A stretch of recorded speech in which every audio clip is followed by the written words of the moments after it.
అధ్యక్ష, మొదటి ప్రశ్నకు సమాధానం లేదండి. ప్రస్తుతం ఉచిత గ్యాస్ సిలిండర్లను రాష్ట్ర ప్రభుత్వం అందించడం లేదు. అయితే 2016 నుంచి 24 వరకు ప్రధాన్ మంత్రి ఉజ్వల యోజన పథకం కింద కొంతమంది లబ్ధిదారులకి ఈ ప్రయోజనం చేకూరుతున్నది.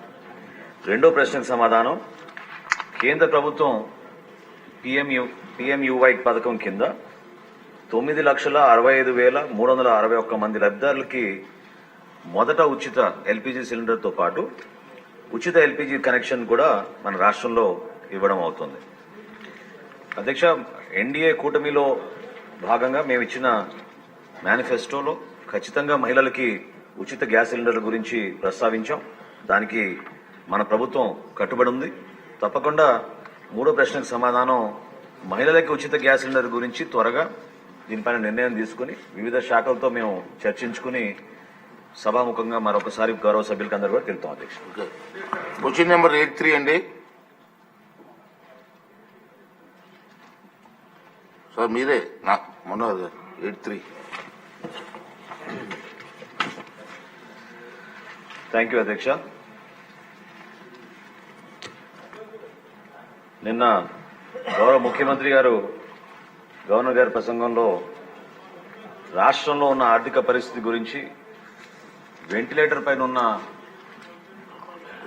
మన రాష్ట్ర ఆర్థిక పరిస్థితిని కేంద్ర ప్రభుత్వం నిన్న బడ్జెట్లో కొంచెం ఆక్సిజన్ అభిప్రాయాన్ని వ్యక్తపరిచారు.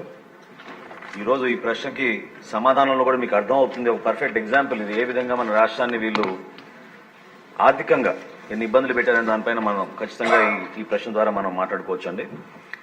రైతులకి చెల్లింపుల విషయంలో బకాయిలు ఇంకా ఉన్నాయండి. మొదటి ప్రశ్నకు సమాధానం అవునండి.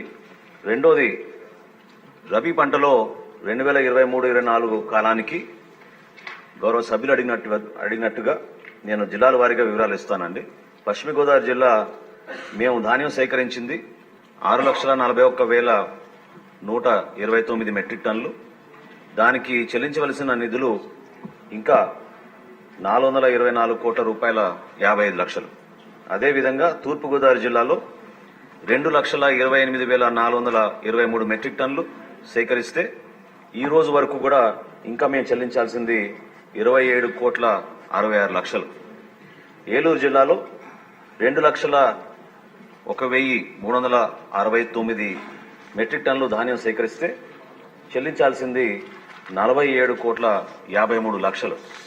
కోనసీమలో మేము సేకరించింది 1,63,123 మెట్రిక్ టన్నుల ధాన్యం సేకరిస్తే ఈ రోజుకి మేము చెల్లించాల్సింది 154 కోట్ల 63 లక్షలు.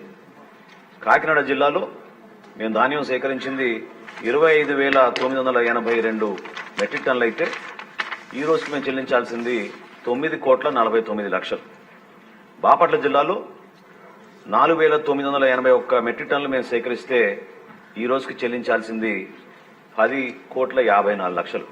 అంటే సుమారు 1,32,853 రైతులకి 1,674 కోట్ల రూపాయలు బకాయిలు పెట్టి గత ప్రభుత్వం వెలిపారు అధ్యక్ష. కనీసం రైతులకు చెల్లించలేదు. అయితే మా ప్రభుత్వం వచ్చిన తర్వాత మేము ఇన్ని ఆర్థిక ఇబ్బందులు ఉన్నా కూడా గౌరవ ముఖ్యమంత్రి గారు, అదేవిధంగా గౌరవ ఉప ముఖ్యమంత్రి గారి చొరవతోటి 1000 కోట్ల వరకు సమీకరించుకుని రాష్ట్ర ప్రభుత్వ సహాయంతో ఆ రైతులకి మేము చెల్లించాం అధ్యక్ష. దాని వివరాలు కూడా ఇస్తాను. పశ్చిమ గోదావరి జిల్లాలో 27,626 రైతులకు 523 కోట్ల రూపాయలు చెల్లించాం. తూర్పుగోదావరి జిల్లాలో 619 రైతులకు 177 కోట్ల 32 లక్షలు చెల్లించాం అధ్యక్ష. అదేవిధంగా ఏలూరు జిల్లాలో 600,215 రైతులకు 153 కోట్ల 66 లక్షల రూపాయలు మేము చెల్లించాం. కోనసీమలో 700,952 రైతులకు గాను 118 కోట్ల 15 లక్షల రూపాయలు మేము చెల్లించాం అధ్యక్ష. కాకినాడ జిల్లాలో 1,507 రైతులకు 27 కోట్ల 16 లక్షల రూపాయలు చెల్లించాం అధ్యక్ష. బాపట్ల జిల్లాలో 48 రైతులకు 42 లక్షల రూపాయలు మేము చెల్లించాం అధ్యక్ష. సుమారు 50,000 మంది రైతులకు 1000 కోట్ల రూపాయలు నెల రోజుల్లోపే, మా ప్రభుత్వం వచ్చిన నెల రోజుల్లోపే మేము ఈ రైతులకి బాసటగా నిలబడడానికి, ధైర్యం నింపడానికి కోసం మన ప్రభుత్వం నుంచి కష్టకాలంలో కూడా వీళ్ళకి అందించడం జరిగింది అధ్యక్ష. గౌరవ సభ్యులు బండారు సత్యనారాయణ గారు. అధ్యక్ష